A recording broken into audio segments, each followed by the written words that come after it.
Alright, so this is the fifth time I've tried to film, mostly because I don't do editing. We do this crap like old school YouTube. No editing, no music, nothing. Especially since now music has become pretty sketchy with the YouTube algorithm. So yeah. Actually, I'm quite surprised that the YouTube algorithm hasn't tagged my looks like a woman Kuro Shitsuji cosplay video as copyrighted.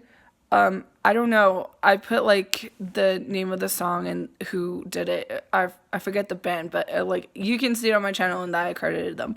So I mean somehow that one's never actually gotten I don't know, copyright claimed. I guess it might now, and if it does, I'll just like delete it or something. But I'm kind of just waiting for the day YouTube figures it out. But I don't know, maybe they just do it to really popular channels and not like really small channels that nobody ever watches, which would be my channel. By the way, okay, I am Master, and today we're here to talk about writing and diversity and why SJWism does not belong in fiction.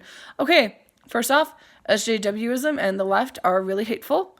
They are not inclusive people at all, and actually, if you want to be included in anything, you should talk to conservatives, because half the time, we don't give two shits what you do, as long as you don't take our guns, don't make us pay for it, and, leave us the fuck alone. That's basically all we want. Yeah. Yeah, that's all we want. And, I don't care how gay someone is. I don't care how lesbian someone is. I don't care about how bisexual, how trans, or anything. There are still people with their feelings, and I respect that.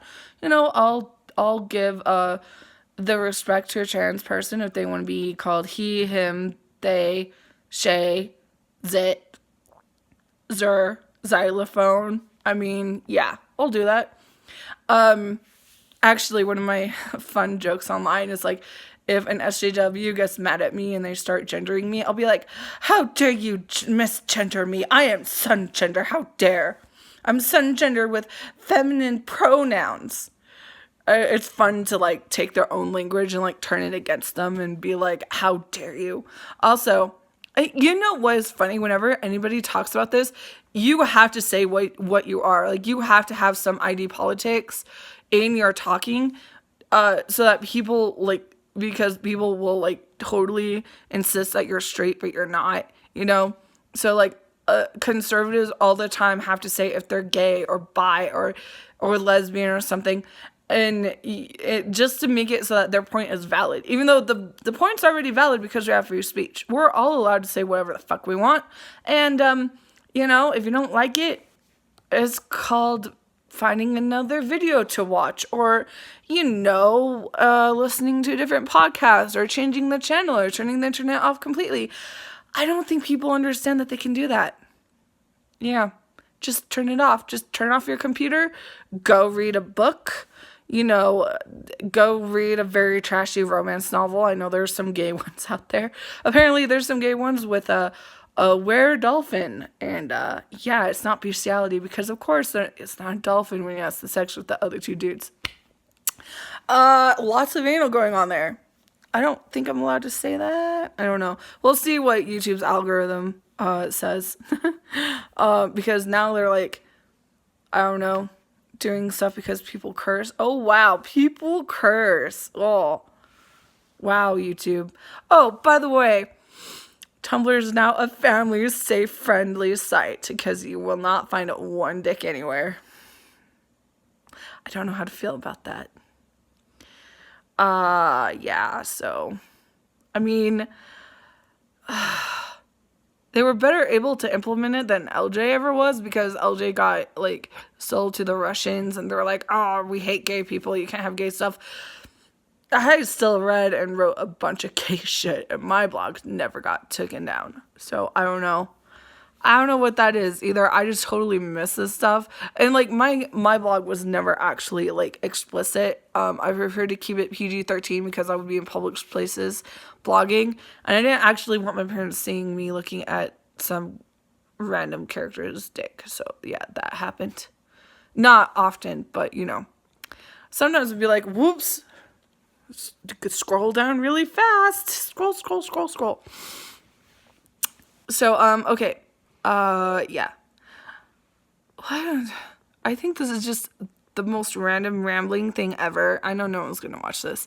Do I care? No. Because half of the crap I put on the internet is for me and not for other people. Yeah. So, anyway. So, we have purity culture going on. Oh, God, purity culture. It's the worst. You thought the Puritans were bad. No. Internet purity culture is even worse because A, you can't ship anything that they don't approve of. B, if you do, then you're a horrible person and should die. But they're the ones saying, I don't understand this. It's like, oh, I'm an inclusive person, but I'm going to go tell people to go and die because they shipped something I don't like. Oh, big deal. It's just like I said before, turn off the internet, go the fuck away. Go pick apples in the middle of winter. I don't know if that's a thing, but you can kind of sort of do it. I mean, go to the grocery store in the middle of winter and buy yourself some apples. Bring the apples home. Find yourself an apple cider recipe. Make some apple cider. Put on some secular Christmas music. And, I don't know. I don't know what else a secular person would do on Christmas. I kind of figured it'd be the same thing Christians do on Christmas. Go figure that one. Weird. Okay.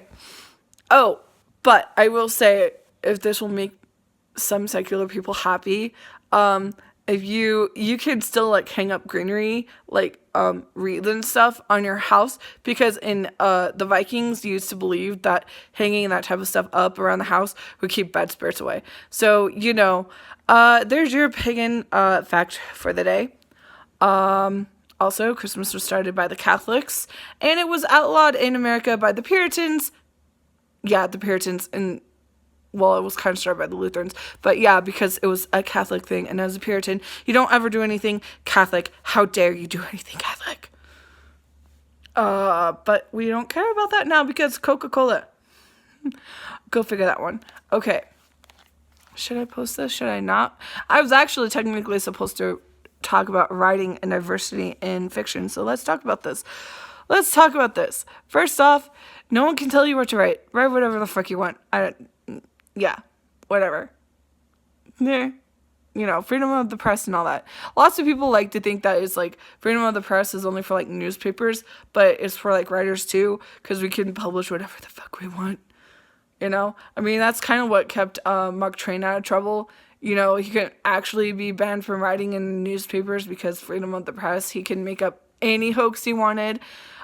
Basically, in the 1800s, or whenever he was alive, he was the number one dude for fake news. Like, it was ridiculous, the type of shit he come up with. Like, one time he got ousted from, and his sister too, because his sister was part of this, like, kind of rich family, and she was, like, an influencer and shit. And so Mark Twain came up with, like, this story about the Republican Party having a charity event to give money to like a Democrat thing, which actually went to the KKK or something.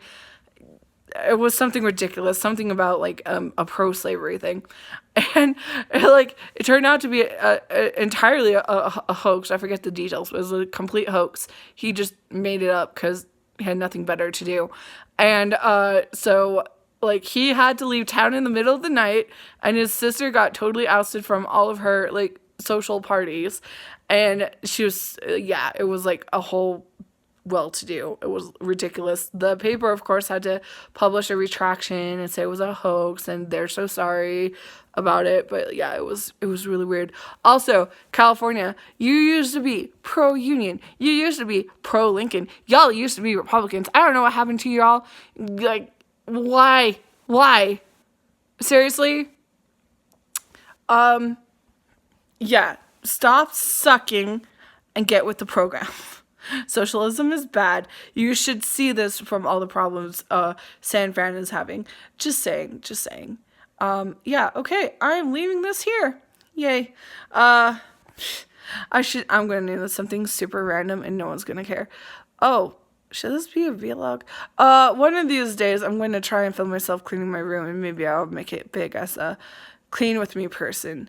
A depressed clean with me. Yeah, it's a thing.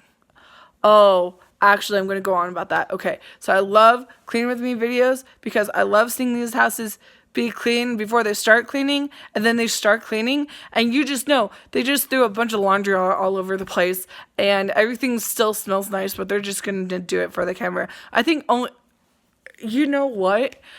I watched a video last week of some lady, and she's like, I hate those types of videos, and this is a real mess. You know, things got cranky in the Clean With Me fandom when everyone's like, a real mess, clean with me, or something like that. Like, this is a real mess. But on the one hand, like, everyone has a different mess. Like, my mom, she thinks everything's a mess, but everything's clean. Like, kind of clean, you know. And so she'll just go through and clean everything again because she's just like that. You know, if you have a perfectionist, the house is already perfect. It's just an anxiety thing with them. And then you have depressed people who don't care and go through bouts of cleaning. And then it just gets messy like 2 days later. Like, no, we don't give two shits. And I'm that depressed person. I was like, I don't give two shits. Today, I cleaned one bathroom, and I, like, sprayed down the microwave. I did the glass stove top and the kitchen counters.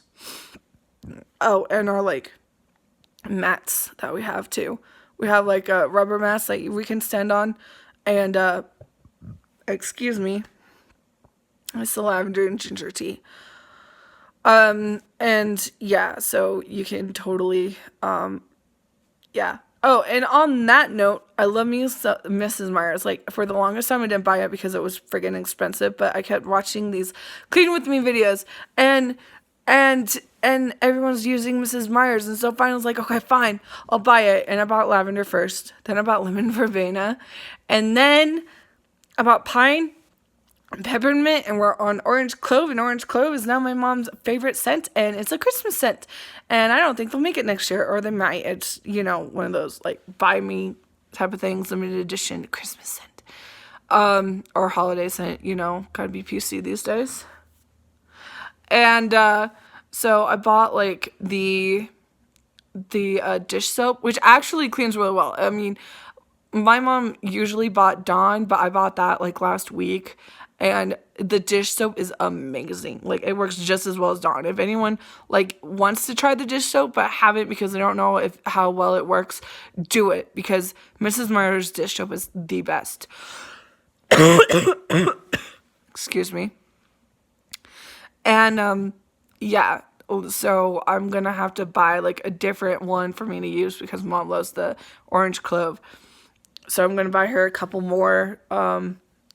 It probably will last a long time because it'll be ones she uses, not that I use. But, I mean, I have the lavender to use up, the lemon verbena to use up, the Iowa pine to use up, the peppermint to use up.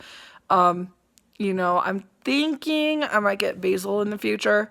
I don't know about that one. That one seems like a weird cleaning one.